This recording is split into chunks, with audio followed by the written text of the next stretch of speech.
നമസ്കാരം. പ്രഭാഷണം തുടരാൻ.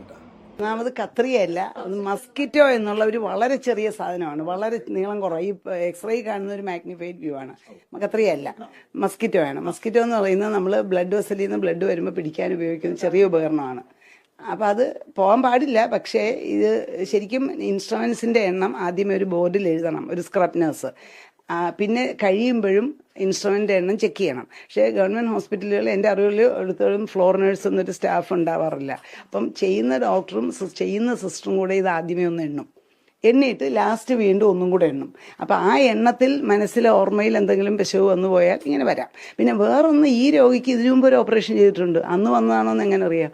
ഈ ഓപ്പറേഷനിലാണ് വന്നതെന്ന് എന്താ ഓർമ്മ? 20 വർഷം മുമ്പോ അല്ല 30 അനങ്ങാതിരിക്കാം. ഇത് പാക്കും ഇരിക്കാം, ഇതും ഇരിക്കാം. പിന്നെ വേറൊന്നുള്ളത് എന്താണെന്ന് വെച്ചാൽ ഇപ്പം അവർ പോയത് ഇതിനൊന്നുമല്ല, അവർക്ക് മൂത്രത്തിൽ കല്ലിൻ്റെ അസുഖത്തിന് അതിൻ്റെ വേദനയായിരുന്നു. ഈ സർജറി ചെയ്തത് അല്ല, ഞാനല്ല ചെയ്തത്. അല്ല എന്ന് 100% എനിക്കറിയാം. ഞാനല്ല, അന്ന് ഞാൻ റിട്ടയർ ചെയ്യുന്നതിന് തൊട്ട് മുന്നെയാണ്.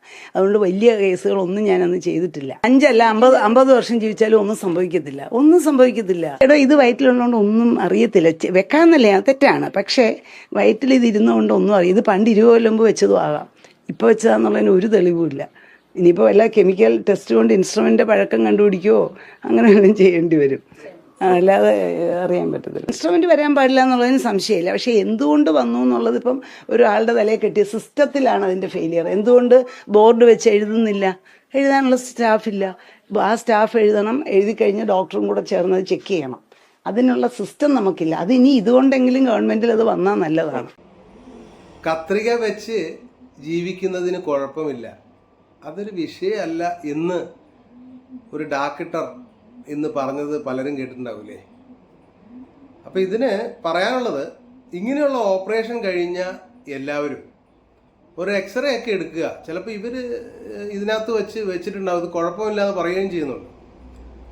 അപ്പം ഇതിനകത്ത് ഇങ്ങനെയുള്ള ആളുകൾ പോയി ഒരു എക്സ്റേ എടുത്തിട്ട് കത്തിയോ കടാരയൊക്കെ ഉണ്ടെങ്കിൽ അത് തിരിച്ചു കൊടുത്ത് മാതൃകയാവാൻ അപേക്ഷിക്കുകയാണ് കേട്ടോ.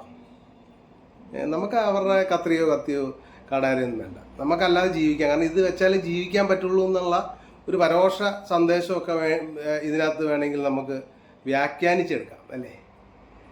അതുപോലെ തന്നെ ഓപ്പറേഷൻ ചെയ്യുന്നതിന് മുമ്പ് വീട്ടിൽ പോയി 2000 രൂപ കൊടുത്തു എന്ന് ഇന്നലെ അവർ പറയുന്നുണ്ട്, ആ അമ്മ പറയുന്നുണ്ട്. അപ്പം അവിടെയാണ് നമ്മുടെ സർക്കാർ സംവിധാനങ്ങളുടെ സിസ്റ്റം ഫെയിലിയർ, അല്ലേ?